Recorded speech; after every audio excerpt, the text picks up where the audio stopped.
Zivon would never forget the day Death walked into his cantina, the Cosmic. The cantina had been in Zivon's family for 3 generations.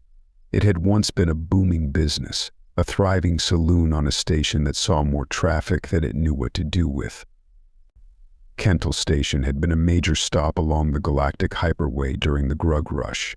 For 80 glorious revolutions, species of every description stopped at the Cosmic for one last drink before they hurled themselves into the frontier.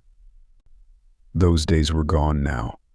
The Grugs were extinct, but the frontier remained, a vast stretch of barely colonized worlds, wild, lawless, and deadly. Kental Station was still a last stop on the way to the frontier, but the frontier was now a place for the wicked and the desperate outlaws, exiles and hopeful colonists from species that had yet to learn better. The cantina was surprisingly spacious, and Zivon's grandsire had spared no expense with the decor. The walls were lined with hivestone, and the floor was resilient, nearly odorless lion. The lighting was dim but full spectrum, and isolation fields allowed patrons to adjust the setting on their table lamps as low or as high as they pleased without bothering others. The tables and chairs were modular, designed to easily accommodate the various shapes required by a multitude of species. Zivon had not expected to inherit the cantina.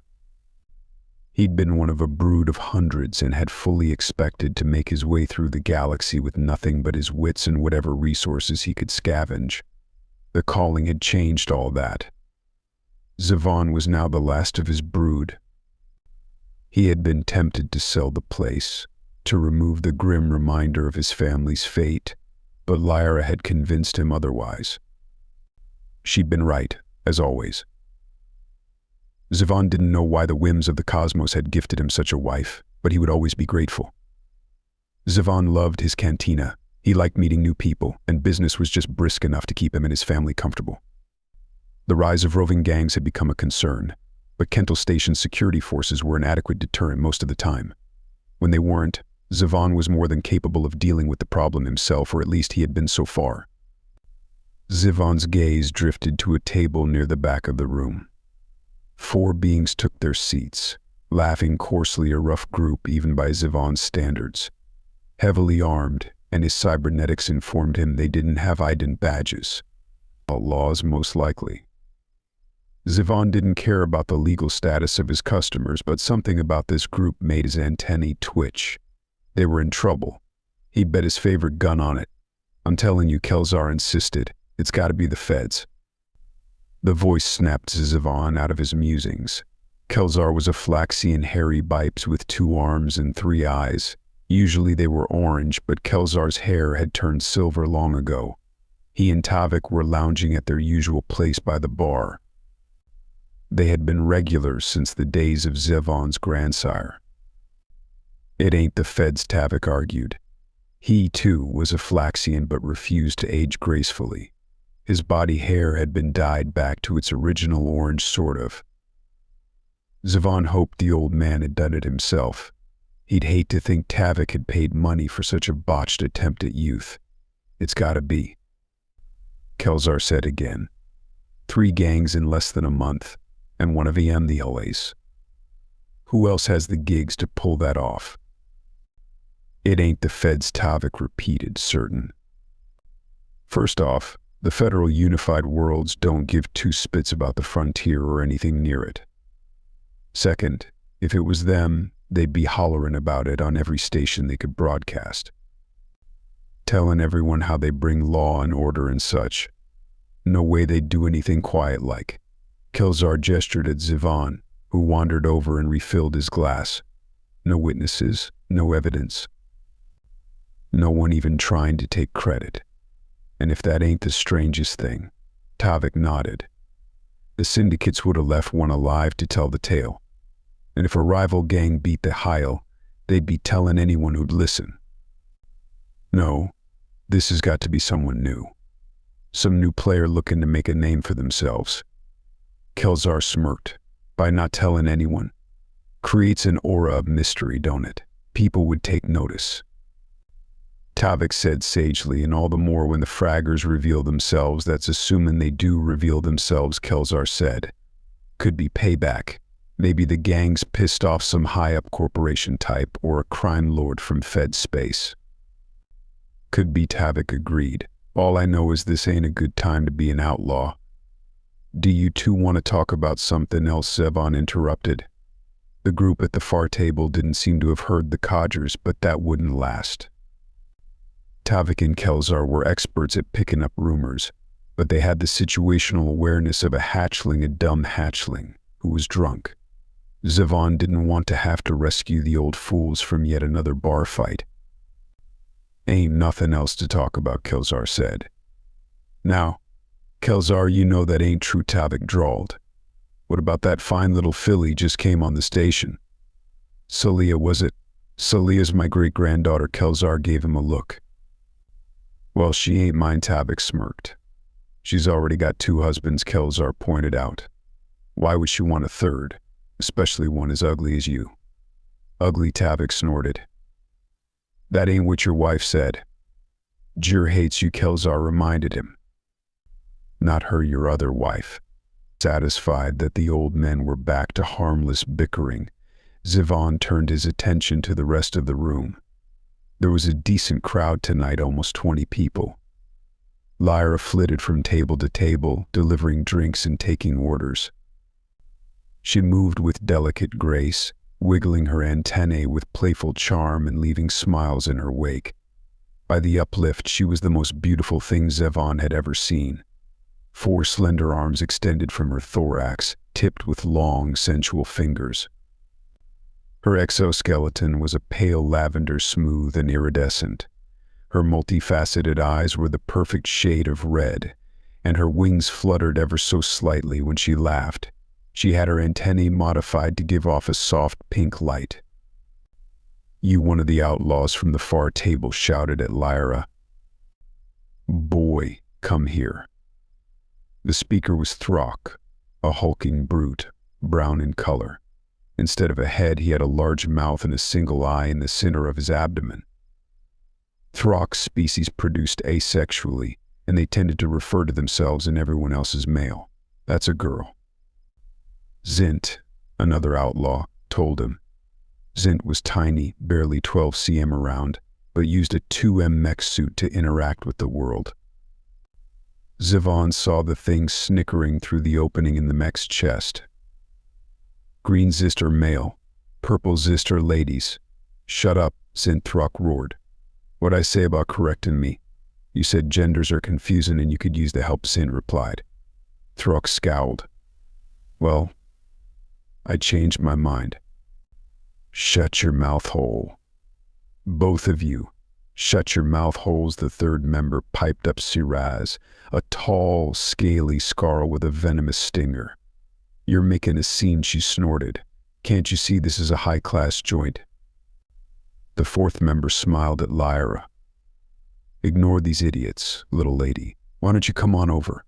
And we'll tell you what we want. Zevon marked this one as the leader Vorik, a grotto noble, covered in thick blue plates with glowing gold swirls.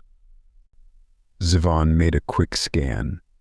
The armor was heavily modified with titanium, ceramic, and energy-conductive alloy. A grotto noble indeed. Dangerous, full of cybernetics, and worst of all, representing a family that would hunt anyone who harmed him. Lyra flitted over to take their orders.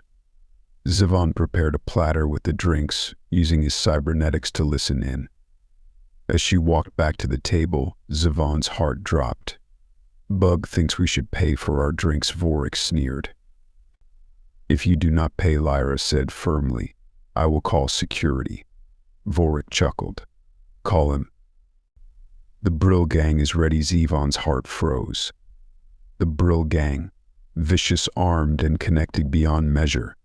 Zevon moved to intervene, guns at the ready. But Vorik had a nullifier attack that rendered all weapons useless. Zevon dropped his guns, knowing this would be a death sentence. But he wouldn't let Vorik hurt Lyra. He prepared to fight, tungsten sticks in hand. Before Zevon could leap, the cantina doors swung open. In walked a human, all black boots, black pants, black coat. He moved with grim confidence, his eyes scanning the room. No ident badge, no cybernetics, no armor. A predator in a den of outlaws. Leave Zevon warned. This place isn't safe for you, the human simply said. Whiskey Zevon's gaze flicked to Vorik. He knew the human didn't have long, but the human had his own plan. He was here for Vorik Brill.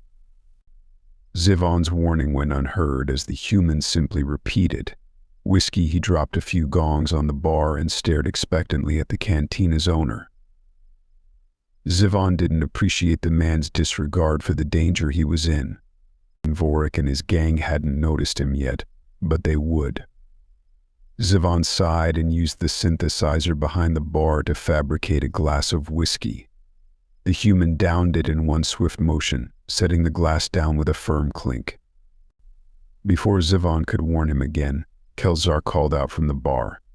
"Say, human, you're a rare sight round here.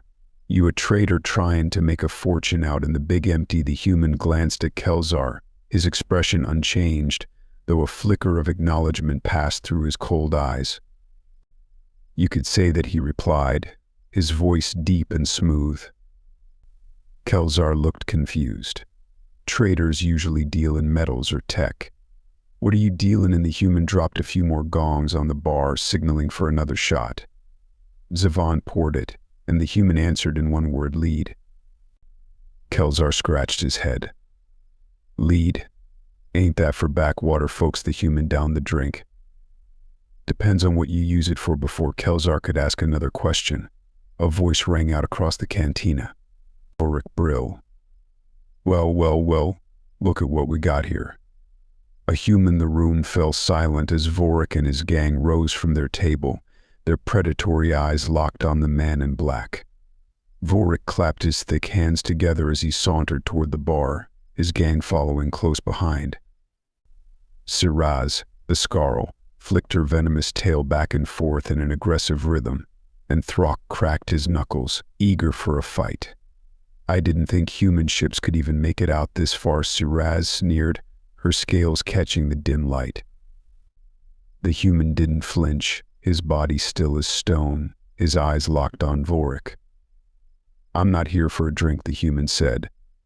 Oh, Vorik's lips curled into a malicious grin. "Then what are you here for, lunker?" The human's hand brushed his long black coat aside, revealing two gun-shaped objects holstered at his hips. They didn't look like any blasters Zevon had ever seen. The room tensed. "I'm here for you, Vorik Brill," the human stated calmly, his voice carrying a weight of certainty.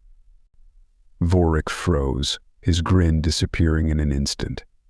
Zevon's cybernetics ran a scan of the human, but the guns didn't register as standard weapons. No energy signature, no detectable tech, just cold metal. For the first time, Vorik Brill seemed genuinely unsettled. Zevon's lower hands twitched toward his breaking sticks. This wasn't going to end well. If Vorik killed the human, Zevon would have no choice but to attack. If he could kill Vorik and Throck, maybe Lyra could escape. He steeled himself, but something about the human's calmness made him hesitate. Vorik's voice broke through the silence. "Who sent you, human?" "The feds." "A rival syndicate." The human's expression remained unchanged. "A colony called Faraway." "Didn't appreciate you shooting it up." Vorik let out a derisive snort. "Faraway? Those dirt scrapers should have surrendered faster," the Scarl hissed. "Should have had more worth taken," Throck grunted, cracking his massive fists. "Should have tasted better." "You shouldn't have named your client," Lunker Vorik chided, his eyes narrowing. "Now we'll have to pay them another visit, teach them their place in the galaxy." "Unprofessional," Zint muttered from inside his mech suit. The human's voice cut through the tension like a blade. "They wanted you to know." Vorik's face twisted into anger. "Take him." Siraz, Throck, and Zint reached for their weapons, but before any of them could act, there was a deafening bang. Throck staggered, a smoking hole where his eye used to be. Siraz's scaly head snapped back, half of it missing. Sint, still in his mech suit, froze. A splatter of blood and tissue leaking from the opening in the suit's chest. Vorik's mouth hung open in shock as he turned to see the remains of his gang. What the? The human stood still, one of the strange guns in his hand. Zivon hadn't even seen him draw. The sound of the 3 shots had blended into one, but all 3 gang members were dead. A feat that should have been impossible. Vorik's eyes locked on the human's weapon. Kinetics. You must think you're clever without hesitation. Vorik reached for his plasma caster, but the human's gun was already raised. Another bang echoed through the cantina. The plasma caster sparked in Vorik's hands, now sporting 2 clean holes. Nice shot, Vorik grunted, dropping the broken gun to the floor. Too bad that toy of yours can't hurt me. Vorik stepped forward, his armored chest gleaming under the cantina's lights.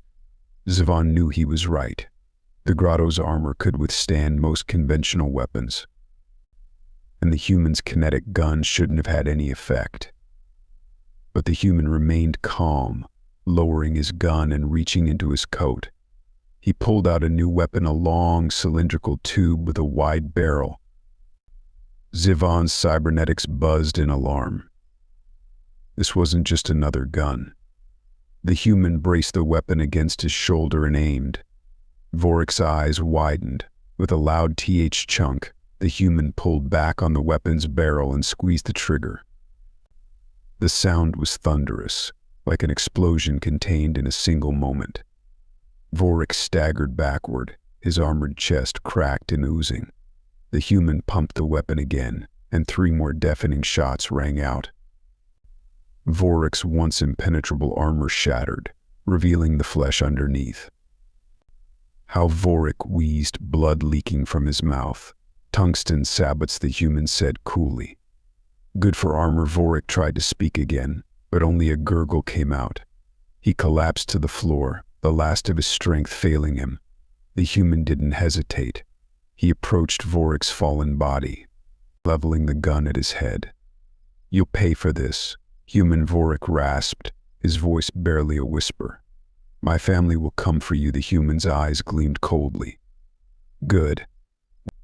With one final shot, the back of Vorik's head exploded. Silence fell over the cantina as the human stood, scanning the room. He holstered his strange weapons and began calmly reloading his sabot thrower. Zivon stood frozen, staring at the carnage. The human had done the impossible, killed Vorik Brill and his entire gang. The human turned back to the bar, dropping a handful of gongs on the counter. Should cover the damages. Zivon's wife, Lyra, dashed toward him, her antennae throbbing in gratitude. You saved us. Thank you. The human's expression softened, if only for a moment. Didn't do it for you, he said, though his voice was less cold than before. He tipped his black hat toward her. But you're welcome. He turned and strode toward the door. Hey, human, Kelzar called after him. What's your name? The human paused but didn't turn. I didn't give it. With that, he disappeared into the night, leaving Zivon, Lyra, and the rest of the cantina to wonder who or what he really was. Thanks for watching. If you enjoyed this story, don't forget to like the video and hit subscribe for more exciting content. Make sure to turn on the notification bell so you never miss an update.